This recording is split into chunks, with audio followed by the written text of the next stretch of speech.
اعوذ باللہ من الشیطان الرجیم بسم اللہ الرحمن الرحیم۔ ڈی ایم نیٹ ورک کے تمام سامعین اور حاضرین کو میرا السلام علیکم۔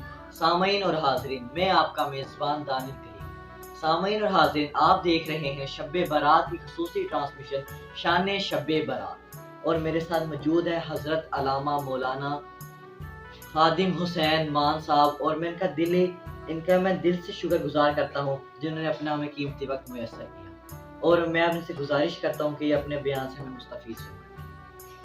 بسم اللہ الرحمن الرحیم۔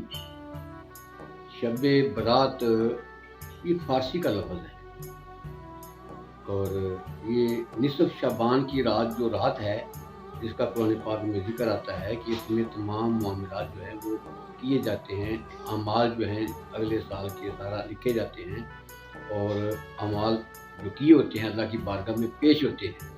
جن لوگوں نے دنیا میں آنا ہوتا ہے ان کی فرشتے تیار ہو جاتی ہیں، جن لوگوں نے اس سال کے اندر وفات پا جانی ہے ان کی فرشتے تیار ہوتی ہیں۔ جتنے امر حکمت والے امور ہیں وہ سارے کے سارے اس رات میں طے پائے جاتے ہیں، اور اس رات کی بہت بڑی فضیلت ہے کہ اس کا قرآن پاک میں ذکر ہے۔ اس رات کو اور لیلۃ القدر کی رات کو دونوں میں کچھ چیزیں مماثلت کرتی ہیں، اور لیلۃ القدر جو 27ویں رات ہوتی ہے رمضان کی، جو عمومی طور پر 27ویں کہتے ہیں، وہ رات اللہ نے پوشیدہ رکھی ہے، وہ چھپی ہوئی رات ہے، اور یہ رات ظاہر ہے۔ وہ چھپی ہوئی کیسی ہے کہ اللہ تعالیٰ نے اس رات کو رمضان مبارک کی آخری طاق راتیں جو ہیں ان میں چھپا رکھا ہے۔ یہ رات سامنے واضح ظاہر ہے کہ یہ شعبان کی 15ویں رات ہے، یعنی وہ پوشیدہ رات ہے، یہ ظاہر رات ہے۔ اس کے لیے زیادہ جستجو، زیادہ طلب، زیادہ دوڑ بھاگ کہ میں اس رات کو حاصل کر لوں، اس رات کو حاصل کرنے کے لیے ہمیں 5 راتیں لگاتار مسلسل راتیں جاگنا پڑے گی، عبادت کرنی پڑے گی۔ یہ ہو سکتا ہے 21ویں ہو سکتا ہے 23ویں ہو سکتا ہے 25ویں رات ہو سکتا ہے 27ویں رات ہو سکتا ہے 29ویں رات ہو، لیکن یہ ظاہر رات ہے، یہ شعبان کی 15ویں رات ہے، اور اس رات میں خصوصی طور پر نبی کریم صلی اللہ علیہ وسلم قبور پر جایا کرتے تھے، اور قبور پر جا کر اپنے قبروں میں مسلمان جو مدفون تھے ان کے لیے دعا استغفار کرتے، ان کے لیے بخشش کی دعائیں کرتے تھے۔ سیدہ عائشہ صدیقہ سلام اللہ علیہا ارشاد فرماتی ہیں کہ میں نبی کریم صلی اللہ علیہ وسلم کو دیکھا، میرے ساتھ ان کی باری تھی تو دیکھا وہ بستر پر نہیں ہے، تو میں نے باہر نکلی، دیکھا کہ حضور پاک کہاں گئے ہیں، تو حضور پاک جس راستوں سے چلتے تھے اس راستے مہک جاتے تھے، خوشبو آتی تھی، وہ خوشبو کو سونگتے جب گئی تو آپ جنت البقیع میں قبرستان میں دعا کر رہے ہیں۔ اسی لیے آج بھی مسلمان اس کو سنت سمجھ کر کہ حضور علیہ الصلوۃ والسلام اس رات قبرستان میں گئے تھے، سنت سمجھ کر قبرستان میں جاتے ہیں اور فاتحہ کرتے ہیں، ایصال ثواب کرتے ہیں، بخشش کی دعائیں کرتے ہیں۔ اس طرح اس رات کو عبادت کی بھی خاص تعلق ہے کہ نبی کریم صلی اللہ علیہ وسلم عبادت فرما رہے تھے، اور سرکار سے پوچھا گیا تو حضور علیہ السلام نے فرمایا کہ ایسا کیا میں یہ نہ پسند کروں، یعنی میں یہ پسند کرتا ہوں کہ جب میرے عمل اللہ کی بارگاہ میں پیش کیے جا رہے ہوں تو اس وقت میں عبادت کر رہا۔ سبحان اللہ، اور اس کا لوگ روزہ بھی رکھتے ہیں دن کے وقت، اور رات کو عبادت بھی کرتے ہیں۔ یہ علامہ صاحب، میرا آپ سے ایک سوال ہے شب برات کے لحاظ سے۔ کوئی لوگ کہتے ہیں شب برات میں عبادت نہیں کرنی چاہیے، کیا یہ بات سچ ہے؟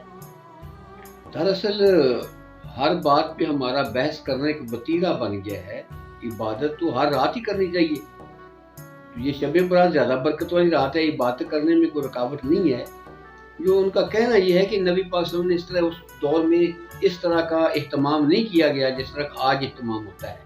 اس وقت اہتمام کا موقع کب تھا؟ ان کی تو عبادت تھی، سرکار کا دیدار ہی عبادت تھا، پھر جہاد پہ چلے جاتے تھے۔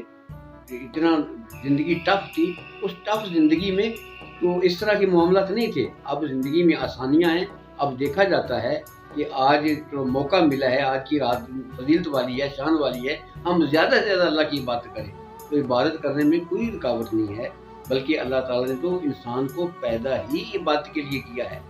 ارشاد باری تعالیٰ ہے وَمَا خَلَقْتُ الْجِنَّ وَالْإِنسَ إِلَّا لِيَعْبُدُونَ، ہم نے جن و انس کو فقط اور فقط اپنی عبادت کے لیے ہی پیدا کیا ہے۔ پھر اس میں دن اور رات میں فرق نہیں کرنا چاہیے، جو لوگ عبادت کرتے ہیں انہیں کرنی چاہیے، جو منع کرتے ہیں یہ منع کرنا ٹھیک نہیں ہے، روکنا ٹھیک نہیں ہے۔ تو ایک آدمی پتہ ہے جیسی ہماری زندگی ہے گناہوں میں لتڑی ہوئی ہے، کس طرح کی مصروف زندگی ہے، تو اگر آج کوئی عبادت کرنے لگ ہی پڑا ہے تو آج کی رات ہی ہو سکتا ہے اللہ پاک اس کی رات کی وجہ سے اس کی بخشش فرما دے۔ اگر کوئی اللہ کی مخلوق میرے نبی کی امتی بخشے جائیں تو ہمارا نقصان اس میں کیا ہے؟ اس میں ہمارا کوئی نقصان نہیں ہے۔ تو اس لیے عبادت سے منع نہیں کرنا چاہیے کہ ایسے نہ کرو ایسے نہ کرو، عبادت کرو، اگر موقع مل گیا تو کرو، جب موقع ملتا ہے عبادت اللہ کی کرنی چاہیے۔ اور دوسرا سوال میرا یہ ہے کہ شب برات کی حقیقت کیا ہے؟ شب برات کی وہ جو میں نے پہلے عرض کیا ہے نا، اس میں زندگی کے تمام جو حکمت والے معاملات ہیں وہ طے پاتے ہیں۔ جن لوگوں کو جو رزق ملنا ہوتا ہے وہ تحریر کر دیا جاتا ہے، جن لوگوں نے مرنا ہوتا ہے وہ ان کی فرشتیں تیار ہو جاتی ہیں، جن بچوں نے نئے دنیا میں آنا ہوتا ہے ان کی فرشتیں تیار ہو جاتی ہیں۔ اس طرح کے سارے معاملات جو سال کے ہوتے ہیں اس میں طے پا جاتے ہیں۔ جی اللہ بس میرے یہی دو سوال ہیں۔ بس یہ اللہ پاک سے دعا کریں، اللہ پاک اس رات کی برکت سے، رات اچھی رات ہے، برکت والی رات ہے، مبارک رات ہے، یہ رحمت والی رات ہے، بخشش والی رات ہے۔ اسی لیے سے نا جب اسلام عرب سے اس طرف آیا، لیلۃ المبارکہ کا ذکر ہوا تو انہوں نے اپنی زبان میں اسے شب برات کہا۔ شب کہتے ہیں رات کو، برات کہتے ہیں جس میں بری ہو جائیں، بخشے جائیں لوگ، یعنی ایسی رات جس رات میں بخشش جاری ہوتی ہے۔ اور حضرت علی کرم اللہ وجہ کریم ایک روایت بھی بیان کرتے ہیں کہ حضور علیہ الصلوۃ والسلام نے ارشاد فرمایا کہ اس دن رات اللہ تعالیٰ آسمان دنیا پہ نزول فرماتا ہے، اس کی اپنی شان ہے کیسے نزول فرماتا ہے، اور آ کر پھر بڑی آواز آتی ہے وہ مجھ سے بخشش مانگنے والا جس دن میں بخش دوں، ہے مجھ سے کوئی روزی مانگنے والا میں اس کو روزی دے دوں۔ یعنی اس ہمیشہ ادھر سے آوازیں آتی رہتی ہیں کہ کوئی چیز مجھ سے مانگے میں اسے عطا کروں۔ اللہ تعالیٰ کو ویسے بھی سب سے زیادہ جو چیز پسند ہے وہ بندوں کا مانگنا ہے، اللہ سے مانگے، جسے ادبی زبان میں یہ کہہ لیں کہ اللہ سے دعا کریں۔ دعا کا معنی جو مانگنا ہوتا ہے کہ بندے جب اللہ سے مانگتے ہیں اللہ بہت خوش ہوتا ہے، اللہ بہت راضی ہوتا ہے۔ آخر دعوانا ان الحمدللہ۔